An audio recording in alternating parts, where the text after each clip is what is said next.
Hello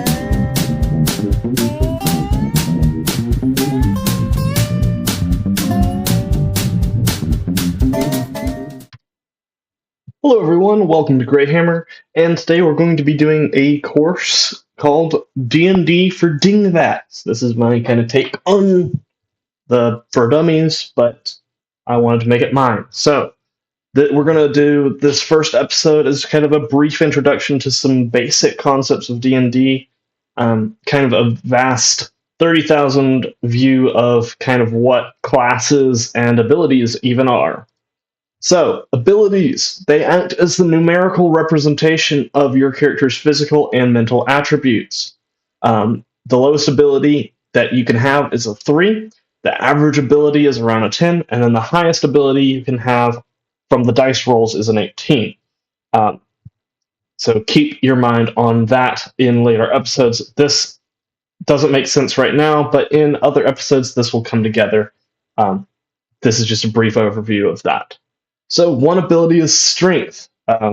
This score represents the athletic ability and martial prowess in melee combat. It's very important for melee characters, often lowest abilities in magical characters.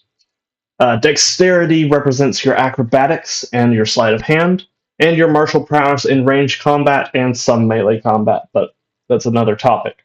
This is kind of just generic rules.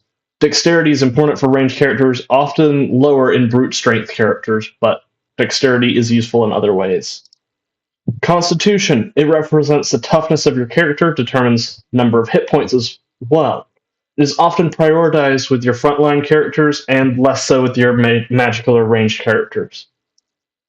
Intelligence represents your book knowledge and magical abilities of some characters. Intelligence is important for some magical characters and will be their highest, and is often lowest in melee combatants. Wisdom represents the practical knowledge and magical abilities of some characters. Wisdom is important for some magical characters and thus will be the highest for them, and is often lower in melee combatants. And then charisma represents your aptitude with people and magical abilities of some characters. It's important for some magical characters and will again be the highest value that you'll be taking in some characters, and is lower in melee combatants. We'll go over how you determine what abilities scores you have in another episode. This is just kind of brief overview. Classes. Each character that you create will belong to a class which determines what kind of attributes they're going to use. Each class also grants special abilities that we'll talk about in another episode. So the first class we're going to talk about is the Artificer, which are steampunk inventors with magical powers over the mechanical world. Can play sort of as an armored warrior, an artillerist, or a support character to buff allies. Primary abilities of dexterity and intelligence, and roles. Kind of a brief overview. When you fight in combat, you'll kind of have people who are on the front, people who are in the back, and then people who can kind of move in between and kind of buff the people who are in the front or the back. I would say the Artificer is poor in the front, pretty medium in the mid, and then very good in the back line if you're going that artillerist, especially. Barbarians are primal warriors based on strength and ferocity, able to enter a frenzied rage on the battlefield and reduce incoming damage. They always play as a frontline fighter, though some builds allow for range play through throwing weapons. So your primary abilities are strength and constitution, and your primary roles, you are a frontliner. You can sometimes do mid-lane things with like some throwing weapons, and you have no backline capabilities whatsoever. Bard are musical storytellers who encourage allies and dishearten enemies, along with acting as a social anchor in role-playing situations. You can play as a range of character types, such as frontline characters like the Bard of Swords, psychic spellcasters, or as very powerful support characters. Dexterity and charisma, not in that order. Charisma is actually highest for them. And then I would say they're good in front and backline, but they excel in the mid lane with supporting other characters. Cleric are war priests that can both abjure the enemy with spells and rituals along with heavy armor and righteous wrath. Cleric can act as a healer, a frontline fighter, or a powerful spellcaster. These are one of the most powerful classes in the game. Constitution and Wisdom. Wisdom would be first, actually. Strength is another one that you can put pretty highly in this character.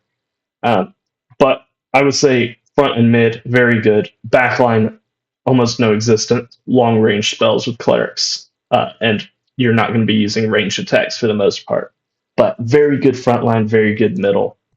Druid, spiritual leaders of primitive societies, harnessing the spirits of nature, and even becoming animals in combat. Druids can act as healers and support characters or fight in animal form.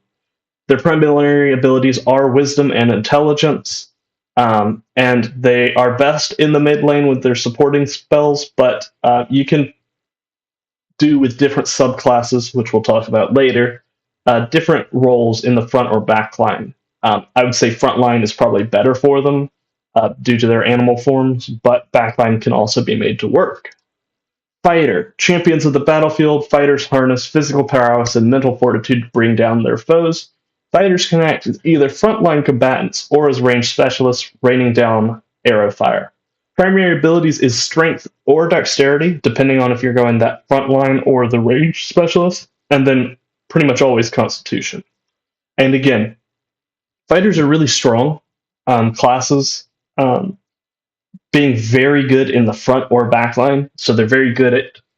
And then just I would even lower the mid, being pretty poor in mid, but very good at what they do.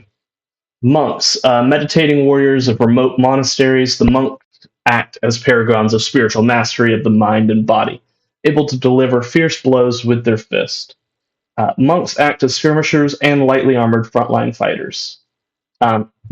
Dexterity and wisdom, pretty strong frontline, can be pretty evasive, and then mid.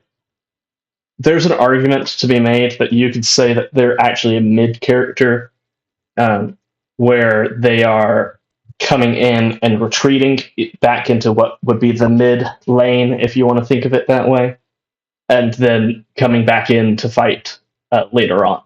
But I put them as front. Paladin, holy warriors sworn to a vow. Paladins serve either deities or ideals as devout champions, healing allies and smiting enemies. Paladins fight in the front line to focus down the greatest enemy and be where they are needed most. So this is an interesting class because you really are trying to split between strength, constitution, and charisma, and kind of where it becomes difficult. Paladins are the strongest class in Dungeons and Dragons, I would say. But where they become a little bit difficult is managing from the initial what's that line you're going through.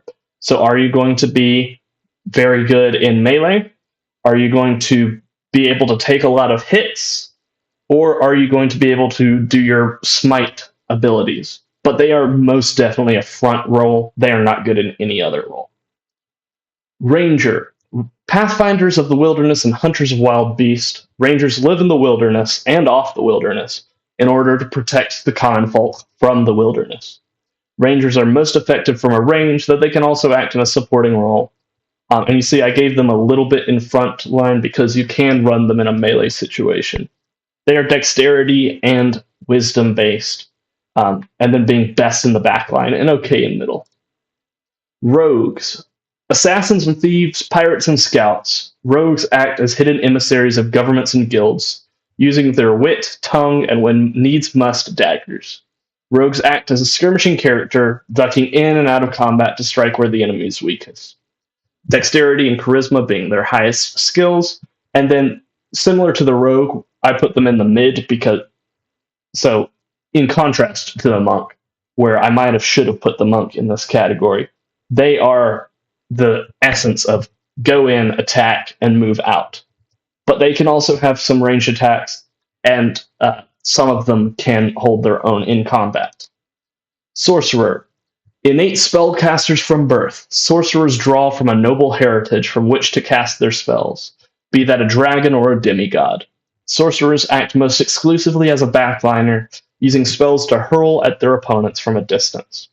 Charisma and wisdom being your primary abilities, and backline and mid, they can't do frontline whatsoever. Warlock. From the pacts of dark gods and otherworldly beings comes the power of the warlock, either from a short-term contract or the capture of such a spirit by the warlock. Warlocks most often act as spellcasters in the backline, though some may opt for melee abilities. Charisma, Dexterity being your primary abilities.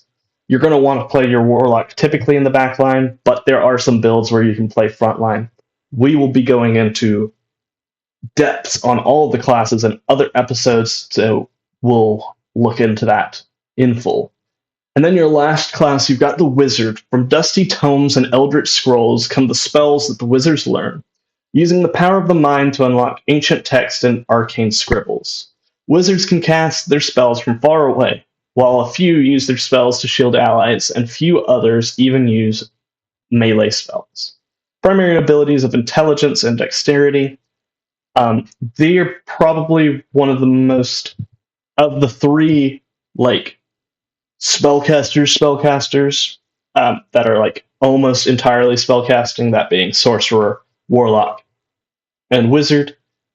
Wizards are probably the most versatile, though you're almost always going to be playing them in the backline, but you could be playing them in the middle or in the front. Again, we'll go over those builds in other episodes.